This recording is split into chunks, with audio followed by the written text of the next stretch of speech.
ولا تهنوا ولا تحزنوا وانتم الاعلون ان کنتم مؤمنین، غم نہ کرو، ہمت نہ ہارو، غالب تم ہی رہو گے اگر ایمان والے ہو۔ آگے بات، ان یمسسکم قرح، اگر آج تمہیں کوئی تکلیف پہنچی ہے، فقط مس القوم قرح مثلو، ایسی تکلیف تو ان کو بھی پہنچی ہے۔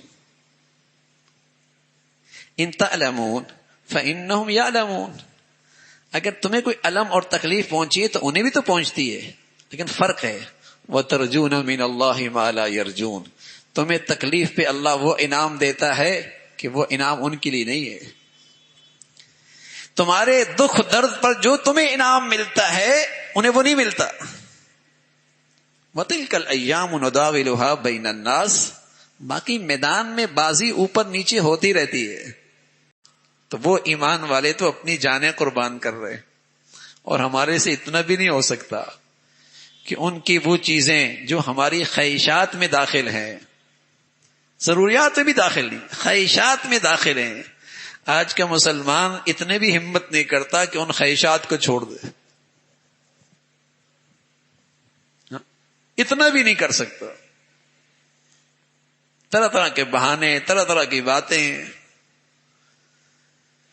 تو میرے عزیزو، اتنا تو ایمان ہونا، اور جو ان کو اللہ رب العزت نے صنعتکار بنایا ہے، تاجر بنایا ہے، کاروبار سے وابستہ کیا ہے، وہ بھی ہمت کریں، اچھی اپنی معیاری چیزیں بنائیں، اپنی چیزوں کا معیار اچھا کریں، اپنی چیزوں کی کوالٹی اچھی کریں، اپنی مصنوعات کا معیار اچھا بنائیں۔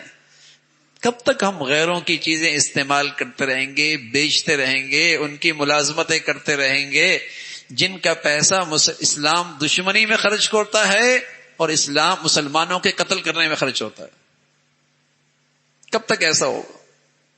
تو جن کو اللہ رب العزت نے صنعتکار بنایا، تاجر بنایا، اور ان کو اللہ نے وسائل دیے، وہ اپنی چیزیں معیاری بنائیں تاکہ مسلمان اپنی چیزوں کو استعمال کرے، اپنی چیزوں کی تجارت کرے، اور وہ وسائل مسلمانوں کے پاس آئیں، نہ یہ کہ ہم نوکری کر کے ان کو دے رہے ہوں۔ پھر رسول اللہ صلی اللہ علیہ وسلم نے اللہ سے مانگنے کا سلیقہ بتایا ہے، دعا کیسی کرنی چاہیے، کیسے کرنی چاہیے، اور اس دعا کا سب سے بنیادی شرط یہ ہے دل پہ یقین ہو کہ میرا کارساز، میرا حاجت روا، میرا مشکل کشا ایک اللہ کی ذات ہے، یہ دل کا یقین ہو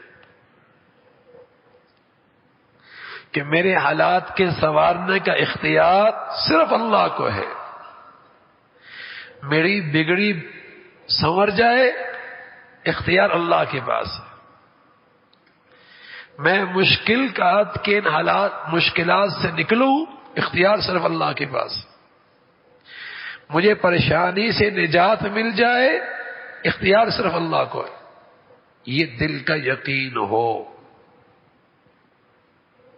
اور اللہ کے نبی صلی اللہ علیہ وسلم نے بتایا کہ پھر جب دعا کرو تو سب سے پہلے اللہ کی تعریف کرو، اللہ کی تعریف کرو، اللہ کی حمد و ثنا کرو، اور پھر رسول اللہ صلی اللہ علیہ وسلم پہ درود پڑھو،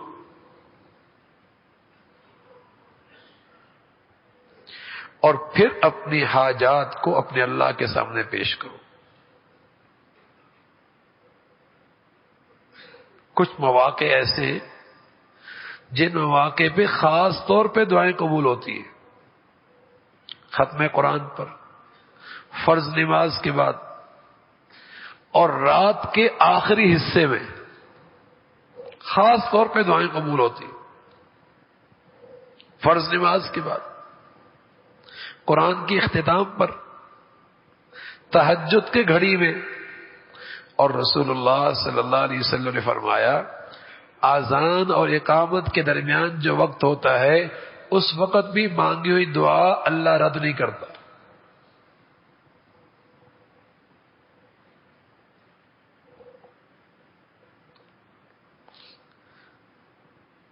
تو آداب کی بھی رعایت رکھی جائے، آداب کی بھی رعایت رکھی جائے کہ اللہ کی تعریف ہو، درود شریف پڑھا جائے، اس لیے کہ اول درود شریف اور آخر درود شریف، اور درود شریف تو اللہ نے یہ دعا تو قبول کرنی ہی کرنی ہے، اس لیے کہ دعا درود اللہ کے نبی کے حق میں دعا ہے، اول بھی دعا اللہ نے قبول کرنی، آخر بھی قبول کرنی، تو اس کی برکت سے ہماری درمیان کی دعا بھی قبول ہو جائے گی۔ تو دل کی کیفیت بھی ہو اور ان ظاہری آداب کا بھی خیال رکھا جائے، اور پھر اپنے اللہ سے اپنی حاجات پیش کر، اپنے اللہ سے۔ اللہ کے نبی صلی اللہ علیہ وسلم کی زندگی میں بعض دعائیں اتنی طویل ہیں جن کا وقت 5 گھنٹے ہے۔ سبحان اللہ، کیا مانگا ہوگا اپنے اللہ سے، کیا مانگا ہوگا؟ ہاتھ اٹھاتے، کبھی بڑھا دیتے، کبھی سمیٹ لیتے، ہاں، تو مانگتے ہی رہتے اللہ سے۔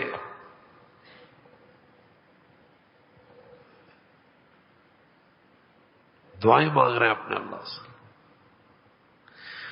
بڑی مبارک عبادت ہے، یقین جانیے۔ اگر یہ دولت نصیب ہو جائے دل کی کیفیت کے ساتھ، آپ کی زندگی کی بے چینی ختم ہو جائے گی، آپ کی زندگی کی پریشانی ختم ہو جائے گی۔ جو انجانے سے خوف اور خطرات ہماری زندگیوں کو پریشان کرتے رہتے ہیں، اللہ اس سے نجات نصیب فرما دے گا۔ آپ کا ہر وقت اللہ سے ایک رابطہ قائم ہو جائے گا، رابطہ، ایک رابطہ بن جائے گا اللہ سے۔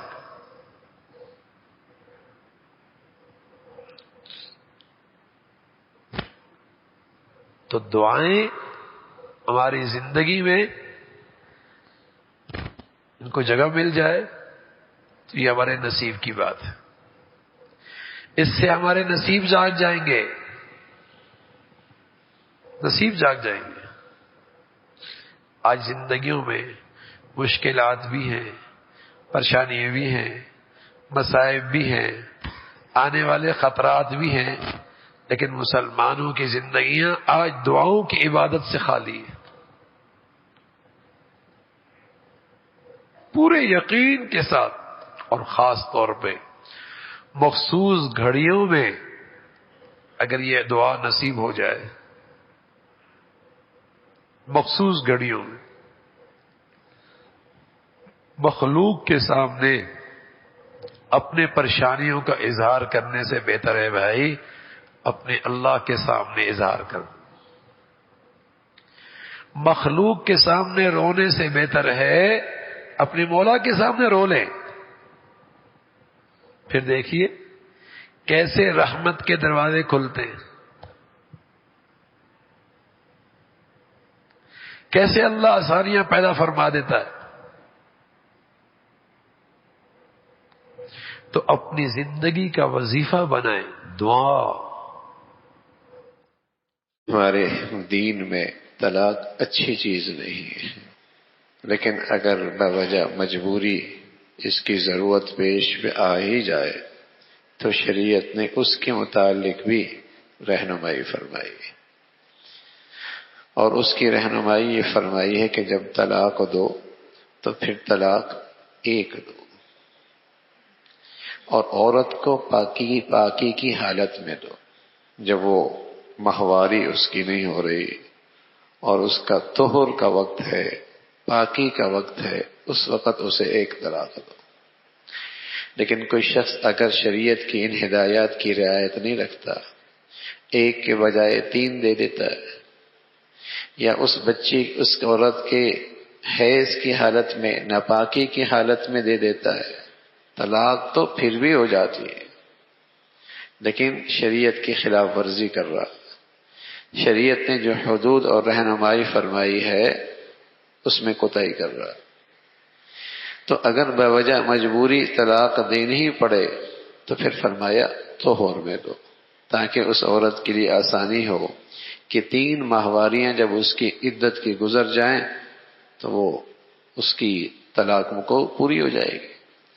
اور تمہارے پاس بھی موقع ہے کہ چاہو تو ایک کے بعد شاید تمہیں خیال آ جائے اور شاید اسے اپنی کسی غلطی کا احساس ہو جائے اور تم دونوں میاں بیوی بن کر زندگی گزارنا چاہو اور اس طلاق کا تدارک کرنا چاہو تو موقع ہے۔ 1 مہینہ ہے، 2 مہینے ہیں، 3 مہینے ہیں۔ کہیں ایسا نہ ہو کہ تم نے طلاق تو دی جوش میں اور شریعت کی حدود کا بھی خیال نہ رکھا اور سب اکٹھی دے دی، اب شرمندگی ہو رہی ہے، اب تدارک کی صورت بھی کوئی نہیں۔ تو اگر حالت مجبوری ہے اور کسی وجہ سے طلاق دینی ہی پڑ رہی ہے، گزارا دونوں کا مشکل ہو رہا ہے، تو شریعت نے اس کا بھی طریقہ بتایا ہے کہ طلاق دو اور اس انداز سے دو۔ اور پھر جب وہ عدت گزار رہی تو اس عدت کے دوران اس کی رہائش، اس کے کھانے پینے کا انتظام بھی مرد کے ذمے ہے، جیسے ایک بیوی کا ہوتا ہے، اسی کے ذمے ہے۔ اور ان حدود کا خیال رکھو گے تو تمہارا بھلا ہے۔ لیکن اگر کوتاہی کی اور طہر میں طلاق نہ دی اور حیض میں طلاق دے دی یا ساری طلاقیں اکٹھی دے دی، ظلم کیا، زیادتی کی اور اپنا نقصان کیا۔ اس لیے کہ اگر تم شریعت کے مطابق دیتے تمہارا بھلا تھا، ہو سکتا ہے اللہ رب العزت تمہارے دلوں میں کوئی اور خیال پیدا کر دیتا، اور ہو سکتا ہے تمہیں اپنی کسی غلطی پر احساس اور شرمندگی ہو جاتی اور تم دونوں میاں بیوی اپنی کوتاہیوں کو درگزر کر کے پھر نئی زندگی شروع کرنے کا تمہارے پاس موقع موجود تھا۔ یہ ساری شکلیں موجود تھیں، اگر ایسا کرتے تو تمہارے لیے اچھا ہوتا۔ لیکن اگر اس عورت نے عدت پوری کر لی، اب اسے اچھے طریقے سے رخصت بھی کر سکتے ہو اور چاہے تو اس عدت پورے ہونے سے پہلے رجوع بھی کر سکتے۔ یہ سارے موقع تمہارے پاس موجود ہیں۔ بہتر صورت یہی ہے کہ گواہ بھی بنا لیا جائے، اور یہ ساری نصیحتیں ایمان والوں کی نہیں، جن کا اللہ کی ذات پہ ایمان ہے کہ وہ ذات ہمارے حق میں بہت خیر خواہ ہے اور ہمارے بر میں حق میں بہت حکیم ہے، اور اس ذات کی ہم پہ بڑی مہربانیاں ہیں۔ جو یہ ایمان رکھتا ہے، یہ میری نصیحت انہی کے لیے ہے کہ وہ اس نصیحت سے فائدہ اٹھائیں۔ ایک واقعہ لکھا، اس میں سچائی کتنی لیکن ہے سبق آموز، کہ ایک شخص تھا، اس کے بارے میں اداروں میں یہ بات چلی کہ یہ آدمی ہے تو ادارے کا فرد لیکن ہے غیروں کا ایجنٹ۔ اس کے پیچھے لوگ لگا دیے گئے کہ دیکھو کہ یہ آدمی واقعی غیروں کا ایجنٹ ہے اور غیروں کے لیے کام کر رہا ہے۔ تو جب بہت کچھ دیکھا تو پتہ لگا کہ کوئی ایسی چیز نظر نہیں آئی، ریٹائر ہو گیا۔ دوسرا بھی ریٹائر ہو گیا جو اس کے پیچھے مخبری کر رہا تھا، تفتیش کر رہا تھا، جاسوسی کر رہا تھا۔ دونوں چائے پہ بیٹھے تو اسے پوچھا کہ تمہیں پتہ ہے ہمیں تمہارے پیچھے تمہارے بارے میں تحقیق کر رہا تھا۔ کہا مجھے پتہ ہے، مجھے پتہ ہے۔ کیا یہ بتاؤ اب تم بھی ریٹائر ہو گئے، میں بھی ریٹائر ہو گئے، آیا واقعی تمہارے اندر یہ چیز تھی کہ تم غیروں کے لیے کام کر رہے تھے؟ کہاں کر رہا تھا؟ کیا کام کر رہے تھے؟ کیا کام یہ کر رہا تھا جتنے اہل لوگ ہوتے انہیں سائڈ پہ کر دیتا، نئے لوگوں کو اوپر بھیج دیتا۔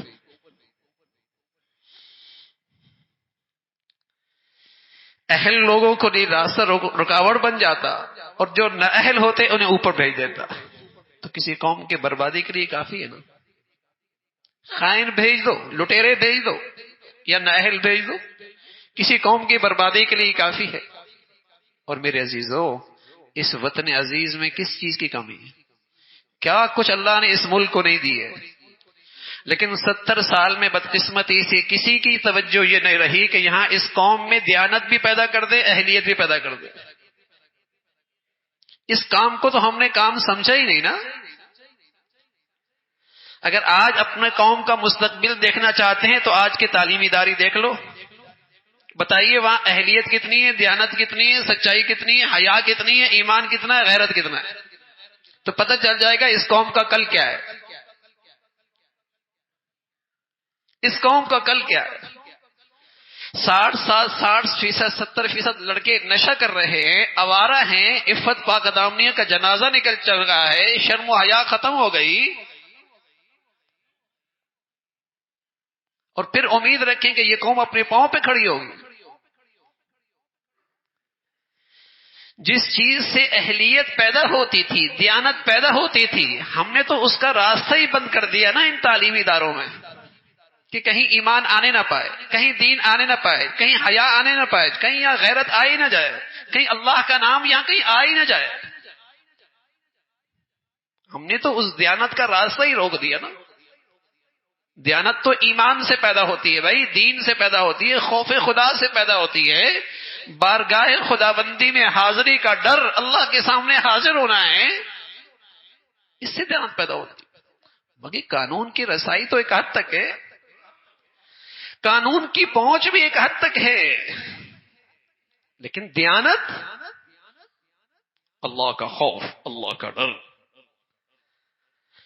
تو قومی ذمہ داریاں ہوں یا انفرادی زندگی کی ذمہ داریاں ہوں، بتائیے آج ہر ایک کو رونا کیا ہے. لوگ کہتے ہیں ملازمتیں نہیں ہیں، لیکن سچی بات کیا ہے، جن کو افراد کی ضرورت ہے وہ کیا کہتے ہیں، اہلیت نہیں. لوگ کہتے ہیں ملازمتیں نہیں ہیں، لیکن جن کو ضرورت ہے وہ کیا کہتے ہیں، دیانت نہیں ہے، اہلیت نہیں. دیانت نہیں ہے، اہلیت نہیں. اگر یہ دو جوہر آج کسی کے پاس موجود ہوں، مارکیٹ میں اس کے لیے جگہ بہت، مارکیٹ میں اس کے لیے جگہ بہت. اہلیت ہو، دیانت ہو، اس چیز کی صلاحیت ہو، اللہ کا ڈر ہو، خوف خدا ہو. یہ سارا حسن تو ہمارے دین کا حصہ تھا کہ مسلمان تو ہوتا ہی دیندار تھا، دیانت دار ہوا کرتا تھا. اللہ کے نبی صلی اللہ علیہ وسلم فرمایا کرتے تھے آیت المنافق ثلاث، منافق کی 3 نشانیاں ہیں، اذا حدث کذب واذا وعد اخلف واذا اؤتمن خان. منافق ایسا ہوتا ہے، بات کرے جھوٹ بولے، وعدہ کرے خلاف ورزی کرے، امانت رکھوائی جائے، امانت دی جائے، خیانت کر. اور روایت میں رسول اللہ صلی اللہ علیہ وسلم نے اس سے آگے بات کہی، وَإِن صَامَ وَصَلَّى وَزَعَمَ أَنَّهُ مسلم. فرمایا اس کے کردار میں، اس کی سیرت میں، اس کے کریکٹر میں منافقین کی نفاق کی علامتیں ہیں، اگرچہ نماز پڑھے، اگرچہ روزہ رکھے اور اپنے آپ کو مسلمان سمجھے. وَإِن صَامَ وَصَلَّى وَزَعَمَ أَنَّهُ مسلم، اگرچہ نماز پڑھے، روزہ رکھے اور اپنے آپ کو مسلمان سمجھے، لیکن یہ اپنے کردار کے لحاظ سے اپنے اندر نفاق رکھتا، اس کے اندر منافقت کی علامتیں ہیں. جھوٹ بولتا ہے، خلاف ورزی کرتا ہے، خیانت کرتا ہے. ذمہ داریاں سپرد کی جائیں، ذمہ داریوں پر کسی کو لے کے آ رہا ہے، خیانت کر رہا ہے، نہ اہلوں کو دے رہا ہے، خائنوں لوگوں کو دے رہا ہے، منافقت ہے. یہ تو منافقت ہے. ایک شخص رسول اللہ صلی اللہ علیہ وسلم کی خدمت میں حاضر ہوا، کہنے لگا یا رسول اللہ مل ایمان، مجھے کیسے پتہ چلے گا میرا ایمان ہے بھی یا نہیں، ایمان کی کیفیت میری کس سطح کی ہے. اس لیے کہ یہ ایمان ایک سطح پہ تو رہتا کوئی نہیں، بڑھتا بھی ہے، گھٹتا بھی ہے، بڑھتا بھی ہے، گھٹتا بھی ہے. بڑھتا اتنا ہے کہ رسول اللہ صلی اللہ علیہ وسلم نے بتایا اکیلے صدیق کا ایمان ترازو کے ایک پلڑے میں رکھ دیا جائے اور دوسرے پلڑے میں ساری امت کا ایمان رکھ دیا جائے تو ایمان صدیق کا سب پر بھاری ہو جائے گا. لو وزن ایمان ابی بکر مع سائر امہ لرجح ایمان ابی بکر. ایسا بڑھتا ہے، ایسا بڑھتا ہے۔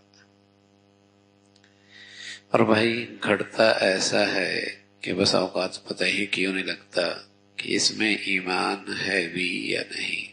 دونوں کی زندگیاں جن کے اندر کفر کا اندھیرا ہے اور جس میں یہ ایمان کا ہلکا سا نور ہے، دونوں کے ظاہری زندگی میں کہیں کسی طرح بھی فرق نظر نہیں آتا، اتنا بھی گھٹتا ہے، فرق ہی مٹ جاتا ہے۔ اور یہ بڑھتا ہے تو اس شان کا بڑھتا ہے، اس شان کا بڑھتا ہے، بڑھتا ہی چلا جاتا ہے، بڑھتا ہی چلا جاتا ہے۔ ایک ہے ایمان کی کیفیت، ایمان کا نور، وہ بڑھتا بھی ہے گھٹتا بھی ہے، بڑھتا بھی ہے گھٹتا بھی ہے۔ دیکھو نا، وہی تو ایمان ہے کہ اللہ کے حکم پورا کیے بغیر چین نہیں آتا، اور اتنی سطح کمزور ہوئے کہ اللہ کے حکم کی طرف قدم اٹھتے ہی نہیں، اللہ کے حکم کے بغیر چین نہیں آتا۔ اور وہ بھی ہے کہ اللہ کے حکم کے لیے قدم اٹھتے ہی نہیں۔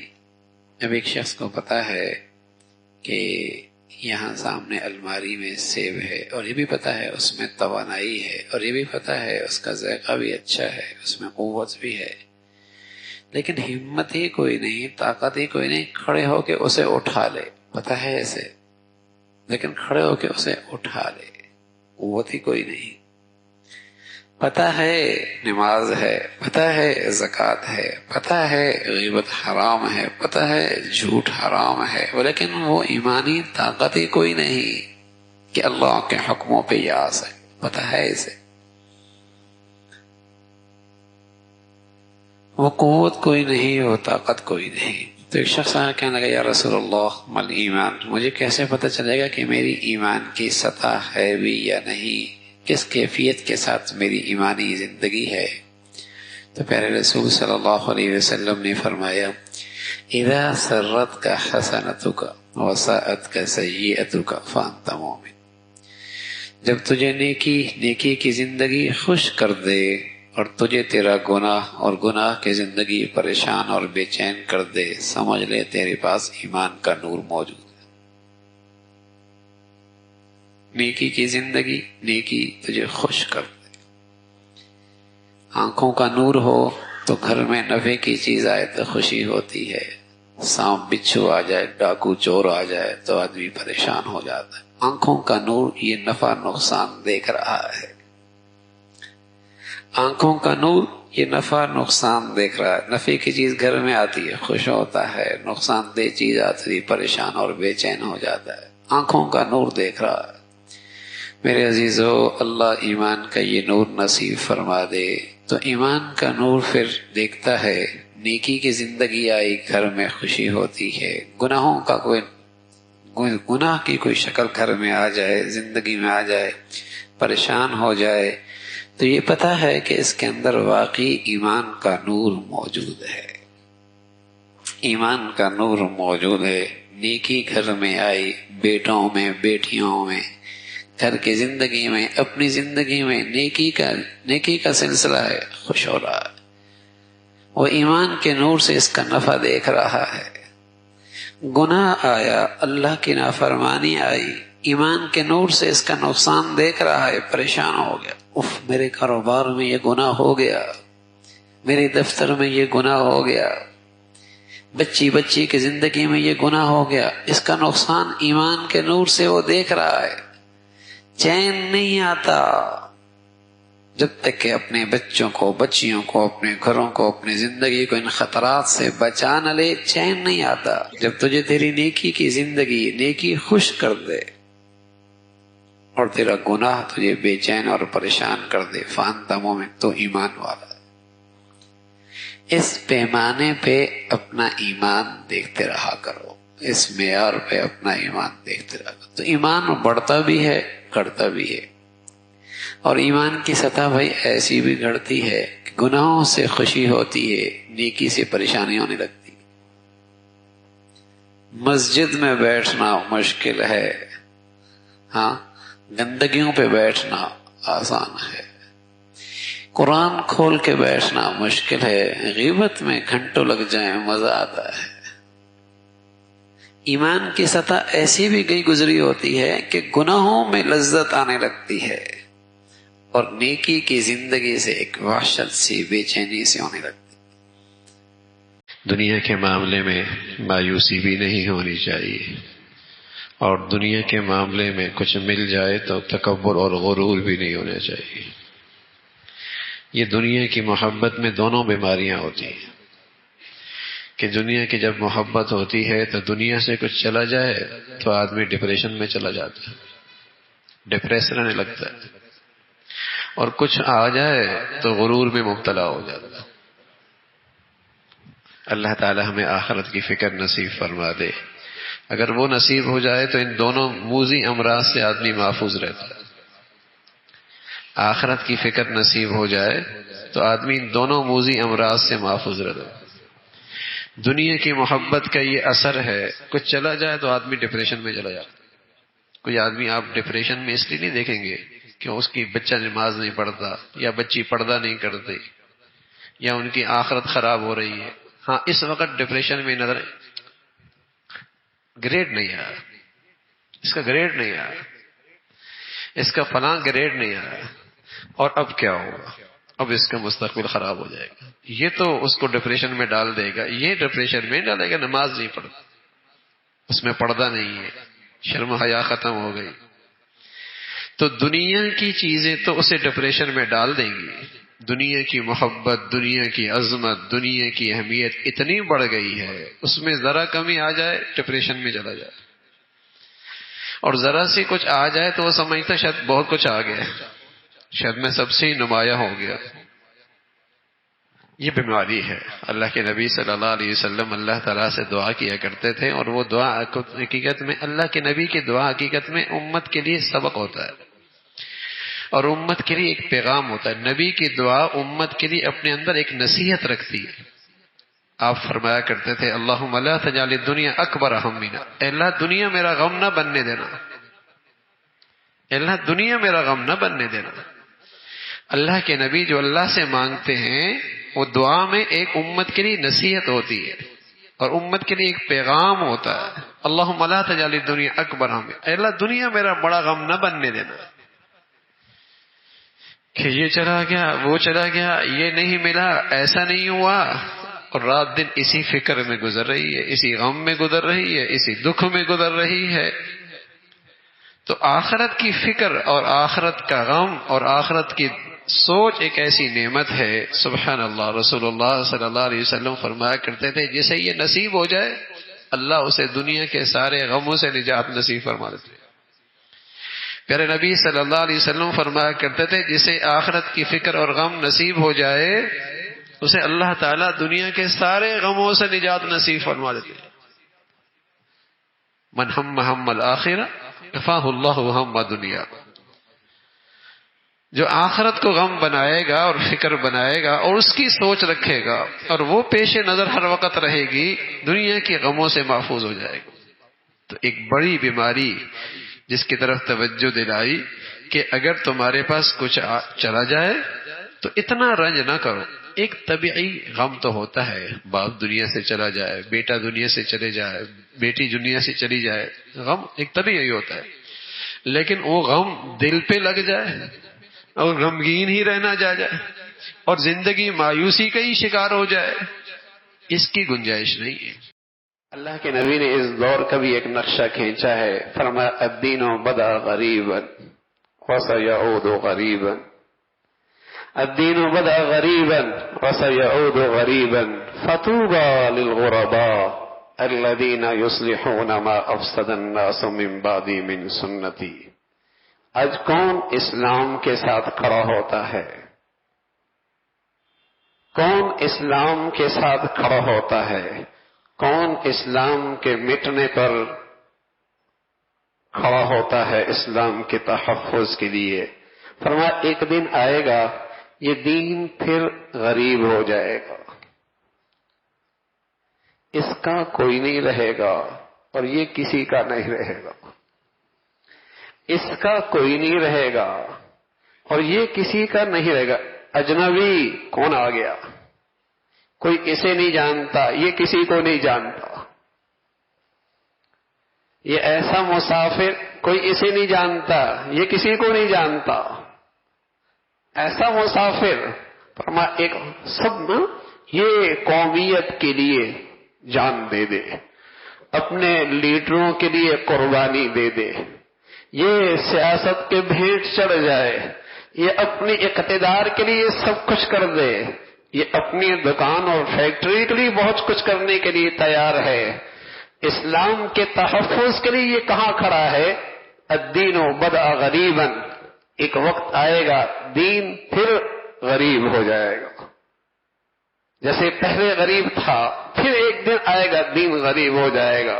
فطوبى للغرباء، لیکن اللہ کے نبی نے ہاتھ اٹھائے دعا کے لیے، فرمایا فطوبى للغرباء الذين يصلحون ما افسد الناس من بعدي من سنتي، اے اللہ جو میرے اس دین کی وجہ سے دنیا میں اجنبی لگے اور دنیا کے نظروں میں وہ غریب لگے، لوگ انہیں اجنبی نظروں سے دیکھنے لگ جائیں اور یہ میرے دین کو اپنی جان سے زیادہ، اپنی عزت آبرو سے زیادہ اس کی حفاظت کرنے والے بن جائیں، اے اللہ تو انہیں ہمیشہ خوش و خرم سدا بہار رکھنا۔ فطوبى للغرباء، اے اللہ تو ان غریباء کو جو تیرے دین کی وجہ سے لوگوں کی نظروں سے ہٹ گئے،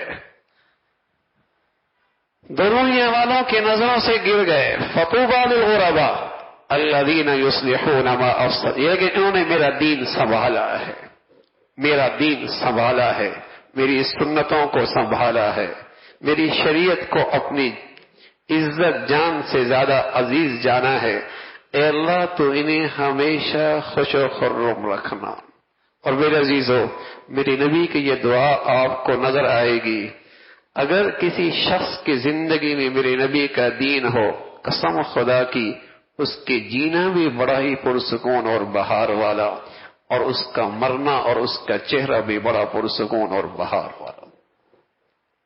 ایسے ہزاروں نقشے آپ کی آنکھوں کے سامنے ہیں، جس نے اللہ کے دین کو سنبھالا دیا، اسے عزت دی، اس کی حفاظت کی، چاہے اس کی خاطر سب کچھ قربان کر دیا، تو اس کے جینے میں بھی بہار تھی، اس کے مرنے میں بھی بہار تھی۔ فطوبى للغرباء، میرے پیارے نبی کی دعا ہے۔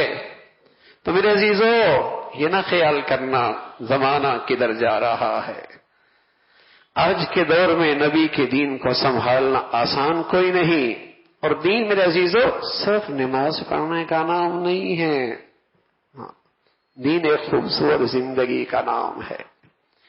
اپنی معاشرت دیکھیں، اپنا رہن سہن دیکھیں، اپنی معیشت دیکھیں، اپنی غمی خوشی دیکھیں، میرے نبی کا دین دیکھیں، اللہ کے حبیب کا دین دیکھیں، پھر نبی کی دعائیں نصیب ہوں گی۔ فطوبى للغرباء، زندگی کے ہر حصے میں اپنے نبی کے دین کو زندہ کریں، اسی سے بہار ہے زندگی میں بھی، موت کے اندر بھی۔ دنیا کہے گی انتہا پسند، تقیانوس، تاریخ خیال، اور یہ کوئی نئی بات نہیں، اس زمانے کا کافر منافق بھی اہل ایمان کو یہ کہا کرتا تھا، سفہا، احمق ہیں، نادان ہیں، کم عقل ہیں، ناسمجھ ہیں، زمانے کے حالات سے بے خبر ہیں۔ اس زمانے کا کافر منافق بھی اہل دین کو یہی طنز اور تنقید کیا کرتا تھا۔ آپ زمانے کے تانوں سے جسے کہیں کہ ان کو اہمیت دیے بغیر اپنی نبی کی دعا لینے کے لیے، اپنی نبی کی شفاعت لینے کے لیے، اپنے نبی کے ہاتھوں سے حوض کوثر کا پانی نصیب ہو جائے، اس کے لیے اس فتن زمانے میں اپنی نبی کی سنتوں کو اپنائیے۔ اللہ بہار کی زندگی دے گا، بہار کی موت نصیب فرمائے گا۔ اللہ ایسی زندگی اور موت ہم سب کو نصیب فرمائے۔ فطرتی ضرورت ہے رشتہ ازواج، فطرتی ضرورت ہے، اور اللہ کے نبی صلی اللہ علیہ وسلم نے اس میں اپنی ارشادات سے اس رشتے کی اور حسن اور خوبصورتی اور اس کی مبارک ہونے کا اظہار یوں فرمایا کہ نکاح تو میرا طریقہ ہے، میری سنت ہے۔ ایک شخص آئے کہنے لگا یا رسول اللہ، میں ازواجی رشتے سے دور رہنا چاہتا ہوں، رات عبادت میں گزارنا چاہتا ہوں، دن روزوں سے گزارنا چاہتا ہوں۔ آپ نے فرمایا نا میں نے شادی کی ہے اور یہ نکاح میری سنت ہے، اور جو نہیں کرتا اس کا میری امت سے تعلق نہیں۔ فمن رغب عن سنتی فلیس منی،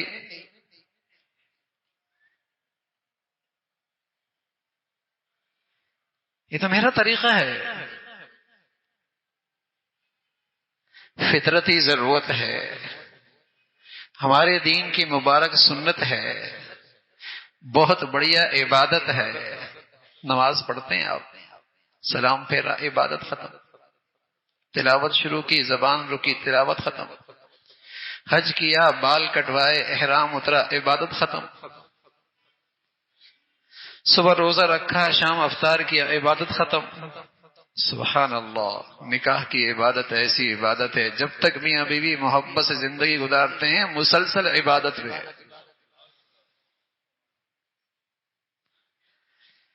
ایسی بڑھیا عبادت ہے۔ یہ اسے محبت کی نظر سے دیکھے، وہ اسے محبت کے نظر سے دیکھے، دونوں کو اللہ اپنی رحمت کی نظر سے دیکھتے ہیں۔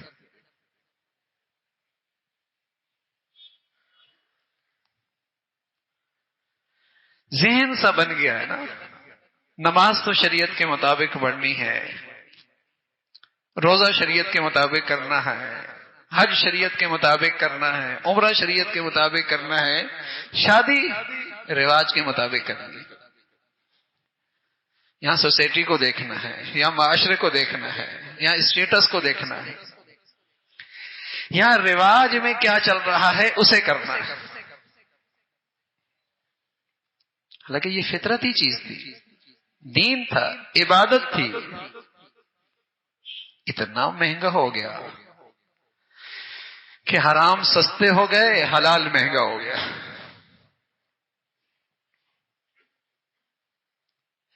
میرے معاشرے نے اسے اتنا مہنگا کر دیا کہ حرام کے راستے چوپٹ کھل گئے، حلال کرنا مشکل ہو گیا۔ ایک ماں کے لیے اپنی بیٹی کو عزت کے ساتھ رخصتنا مشکل ہو گیا، ایک باپ کے لیے اپنی بیٹی کو عزت کے ساتھ رخصت کرنا مشکل ہو گیا۔ وہ بیٹھی بیٹھی اس کے سر کے بال سفید ہو گئے، نوجوان کے کمر میں گھٹنوں میں درد ہو گئے۔ کیوں بھائی؟ معاشرے کے اسٹیٹس پہ نہیں اتر پا رہا، وہ رسم و رواج ہے وہ اسے نہیں پورے کر پا رہا۔ کیا ظلم ہے!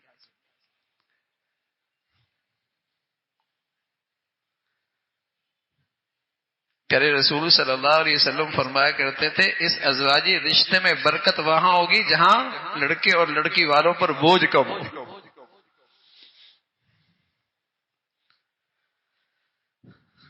برکت وہاں ہوگی جہاں لڑکی اور لڑکے والوں پر بوجھ کم ہو۔ لیکن اب رسم و رواج کا بوجھ اتنا ہے برداشت ہی نہیں ہو رہا، یہ قرضے لے رہا ہے، یہ دکھی ہے، یہ غم زدہ ہے، یہ پریشانی میں رات دن گزار رہا ہے، معاشرے کا اسٹیٹس نہیں پورا کر پا رہا۔